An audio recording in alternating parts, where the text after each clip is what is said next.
Greetings. I'm very glad you are here with me to talk about a subject of great importance. That is the urban poor of the Philippines, but particularly the urban poor of Metro Manila, whom I know best because I have done research with them and for the last many years.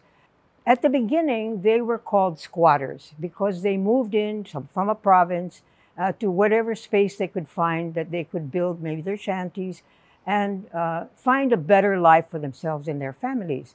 But over time, because they got organized and they began to make demands of the authorities, that they began to be called informal settlers. In a way, it was also because the NGOs and civil society groups, academics with whom they worked, felt that to call them squatters was too demeaning, when in reality, these are people who are striving for better lives in the city because they know that's where the opportunities lie. So this is a story today of how people have moved from, quote, squatters to become informal settlers with a sense of who they are, of what they have a right to, and how they're going to achieve it through great struggles with a society that by and large for a long time didn't agree that they had those kind of rights. But this process has been happening over decades, and now in the last few years, actually their strong efforts have succeeded in many cases, and government has provided what they have always wanted, which is safe, adequate, secure housing, affordable housing for them and their families. You will see now construction going on where people have organized and connected with government, whether national or local, to provide decent homes for them. So that's the story I want to talk about, how people's organizations have been formed with the help largely of NGOs, some church-based groups, faith-based groups, to enable them to gain a sense of empowerment and a sense of rights, and that there are people who are citizens of the country who want to be recognized, with dignity and to be respected. That they work in nonviolent ways because they want to get into the system. They're not really overthrowing the system. They want to become part of it. And that is the subject of today's discussion. All right, so let me talk to you more about the urban poor as informal settlers. Who are they? People, as I said already, first, who want to make a better life for their families in the city. Initially, many years ago, they came from the provinces. Why? Because of poverty. They had a landlord who didn't agree with their tenancy arrangements. There was warfare, fighting, and the city seemed to be the place where maybe they could have some future for themselves and their children. So the tendency is to think of the urban poor settlers as migrants. Yes, they were at the beginning, and to a certain extent, many of these communities have continuing migration, but the bulk of them now are people who were born in the city, a generation of the children of those migrants who had their own children and their own children. We now have 4 generations of urban informal settlers. So they are of the city. They consider themselves urbanites.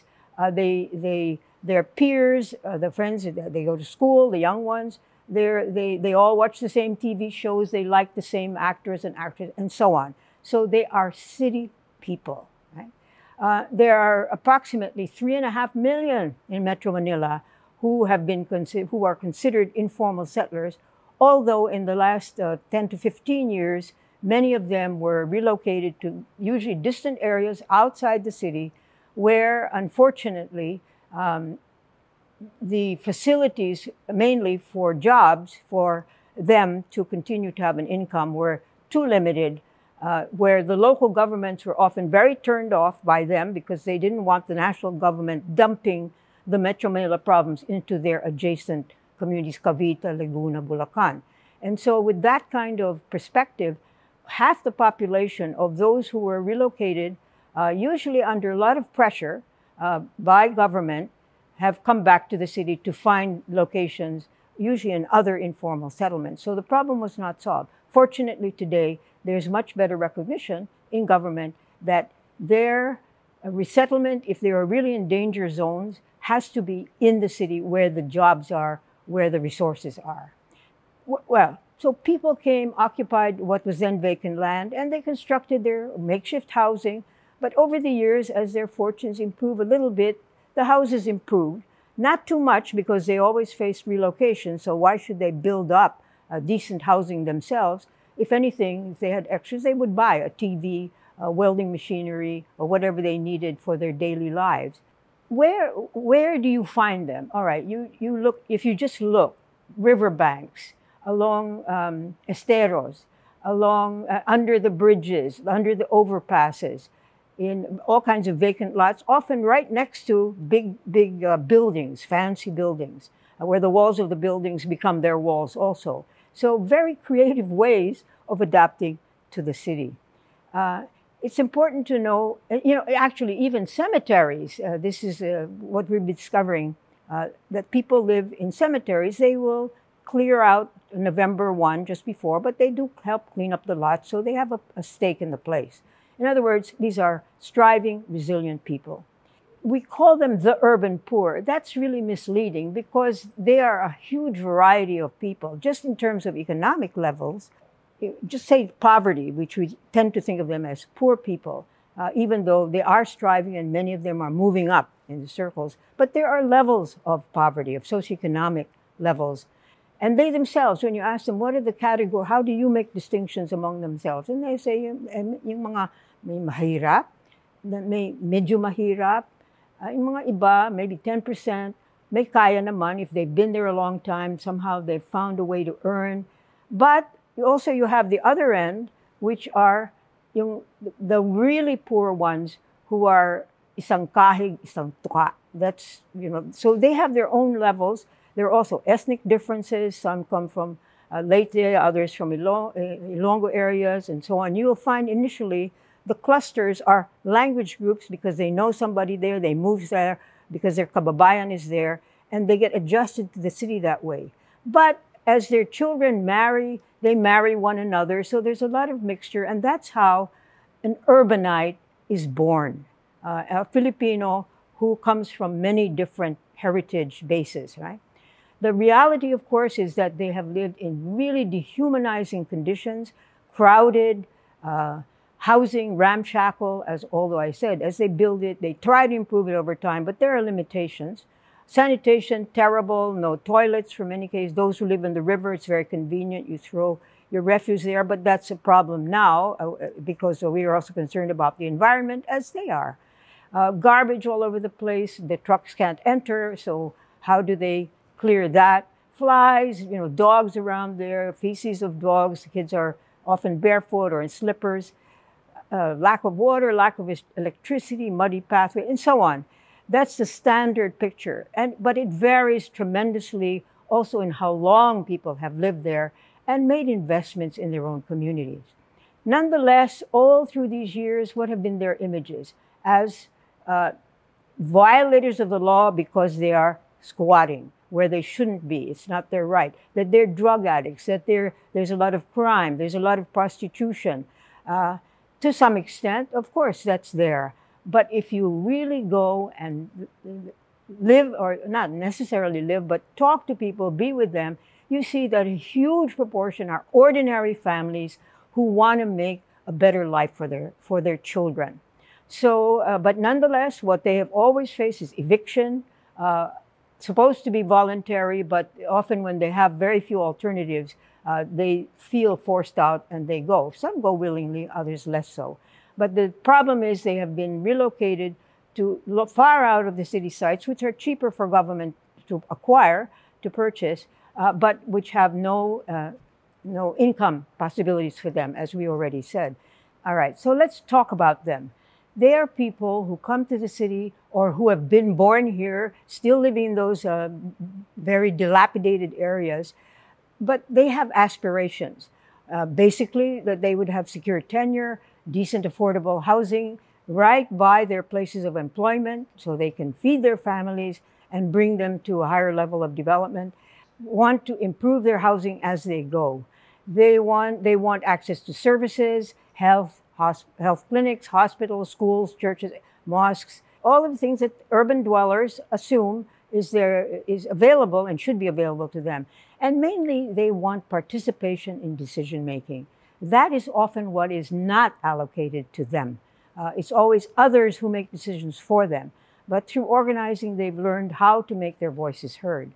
Interesting that I think their own strategy for getting out of poverty is not so much themselves, the adult generation now. They are struggling to move up, so they're better off. May kaya naman, they hope. They don't expect really to become well off unless may suerte something. They win what we used to say, the sweepstakes or whatever, lotto, let's say.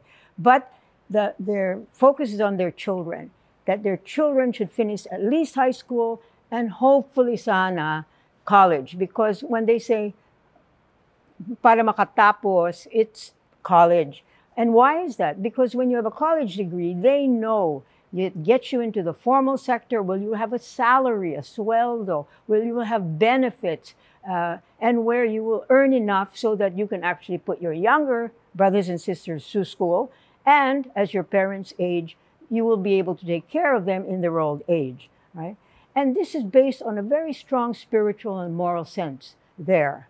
So let me get to the second point, that informal settlements really become genuine communities over time of people who care for one another, especially when there are crises. Of course, they say, even before the pandemic, they were always in a state of crisis, especially the bottom half among the urban poor.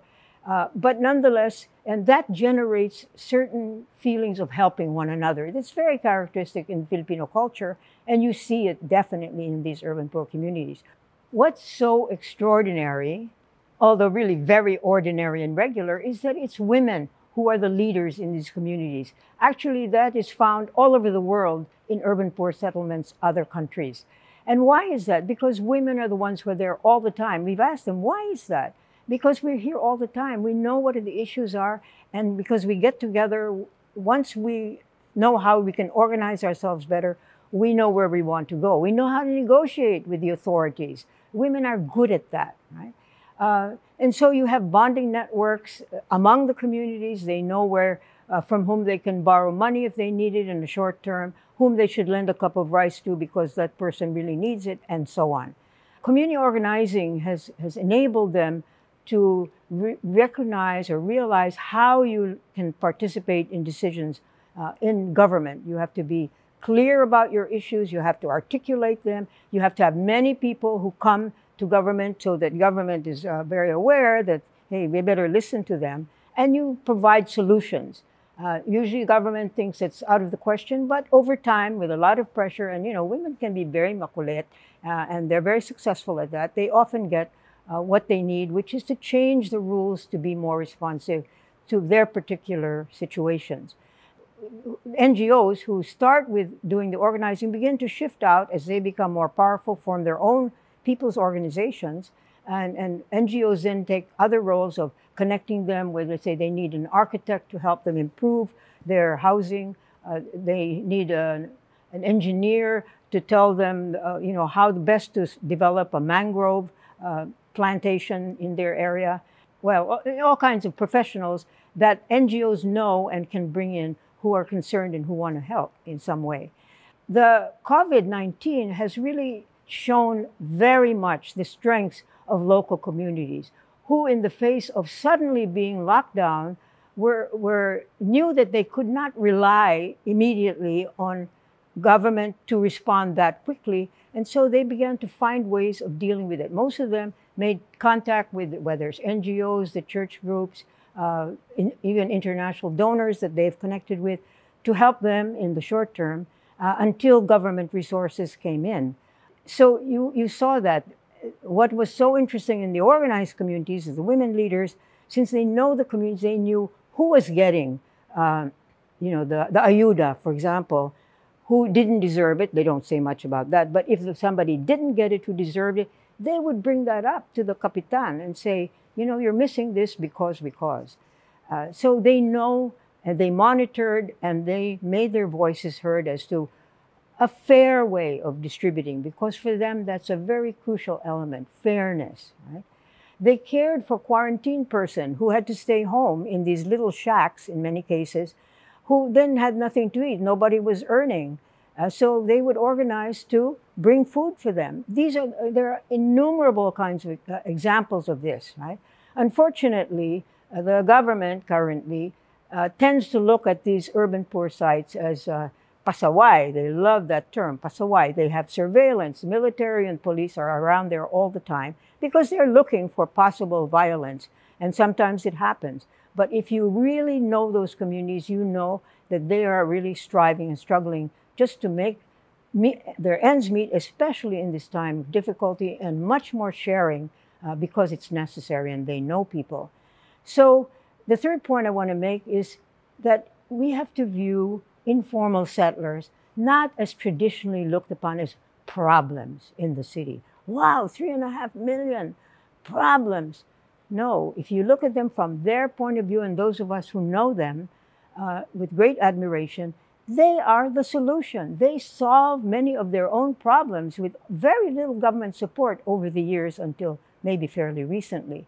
All right, and who are the people who really support the whole economy of the city from the informal sector? If you look at the men, they're mostly jeepney drivers, tricycle drivers, construction laborers. They are security guards, waiters, barbers, messengers, street cleaners, carpenters, plumbers, welders, and so on. All of those, if you need your cell phone fixed, you know where to go. You'll find them there. So they fix a lot. Secondhand clothing is very much a part of what they produce. As for the women, we know they're sidewalk vendors, they run sari-sari stores, they're domestic helpers, they're manicurists and beauticians, bar girls, they manufacture small-scale masks and uniforms at home, dressmaking, they have a sewing machine, they're waitresses, street cleaners.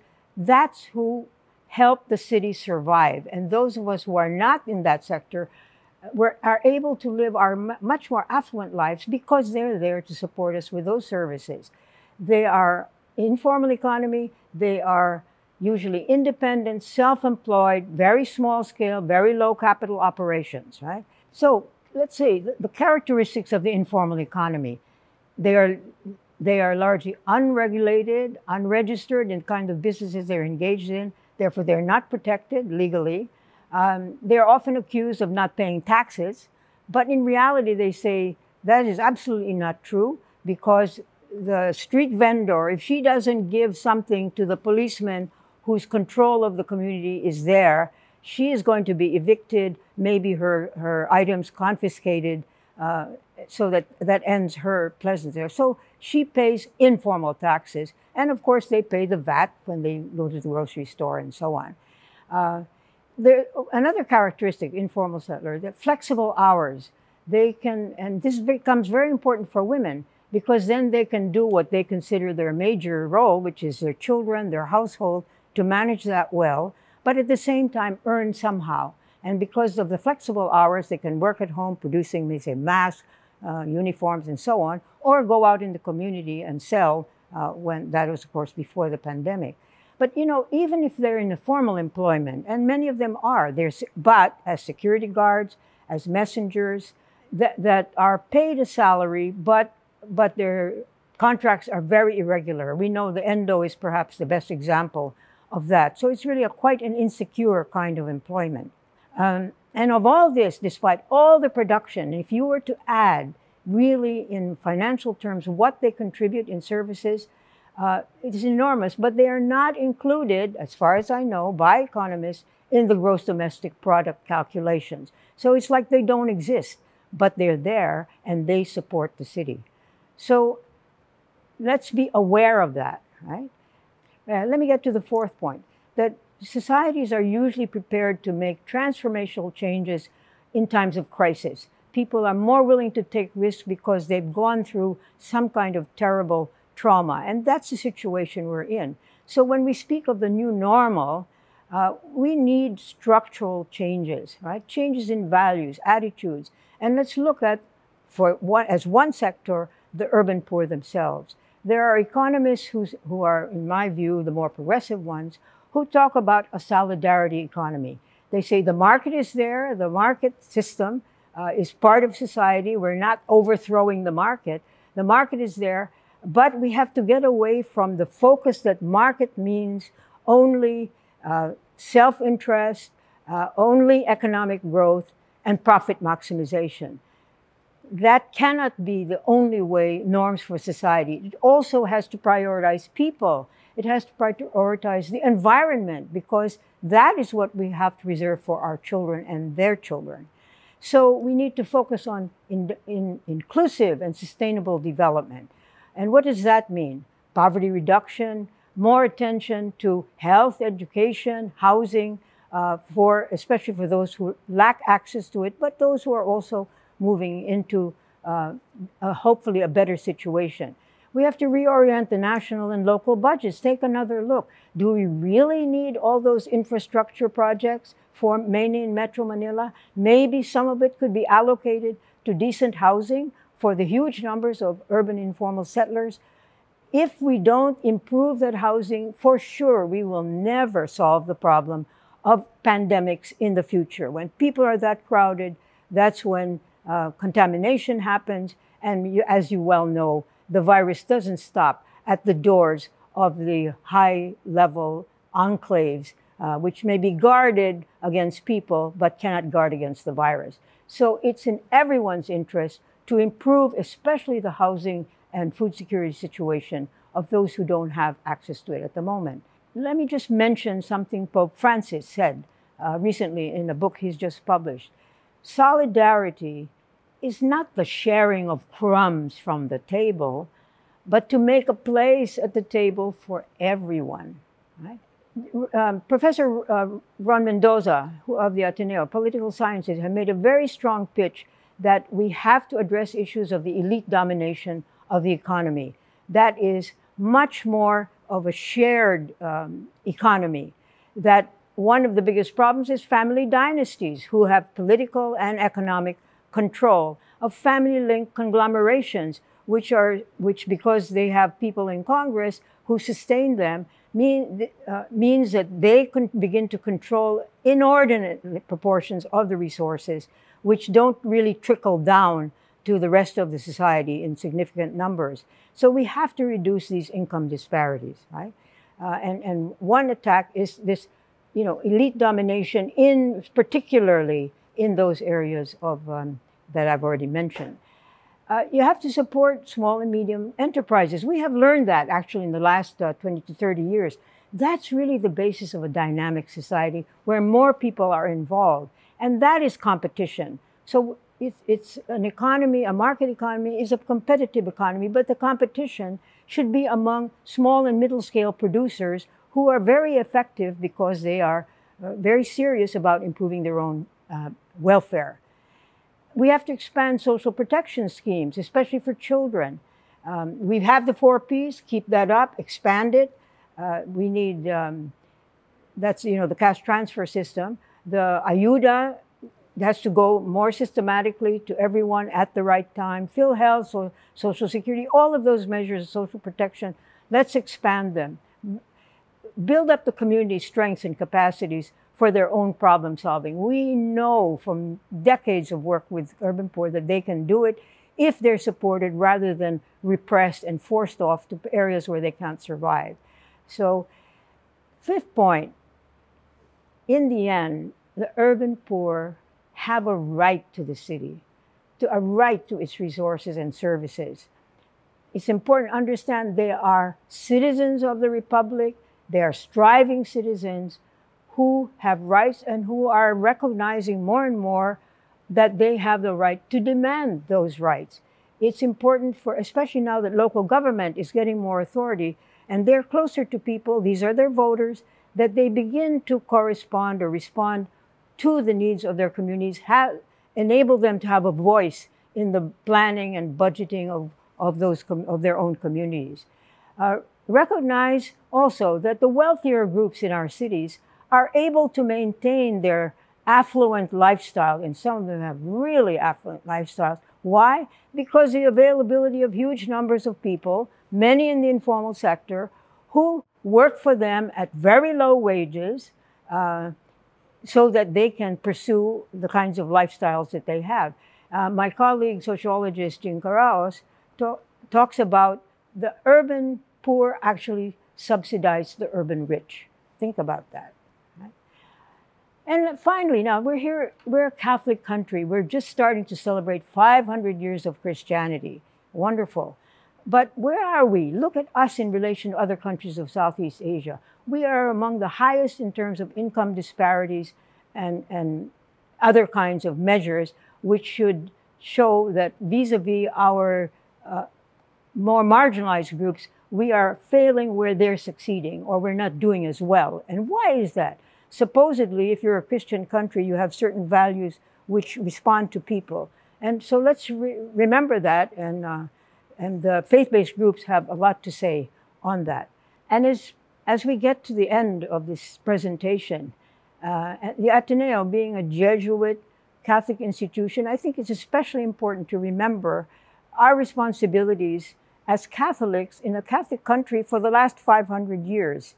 It's really remarkable that despite our pride in what Christianity has brought, compare us with other Southeast Asian countries, we're not doing so well. Income disparities in countries are, here in the Philippines is one of the highest in Southeast Asia. Unacceptable.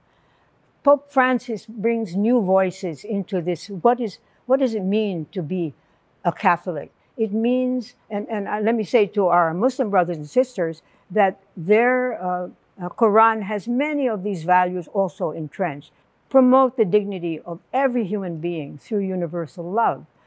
Build a more just and caring society in everyday people's ordinary lives, everyday relationships, in political institutions, and in the economy. Recognize that we are a single human family in which we are brothers and sisters all. Again, let me remind you that this pandemic trauma gives us an extraordinary opportunity to make a significant change for Filipinos to craft a new kind of normal that is caring, that is socially just, that is firmly committed to human rights for all. The time has come. The time is now, and you can make a difference.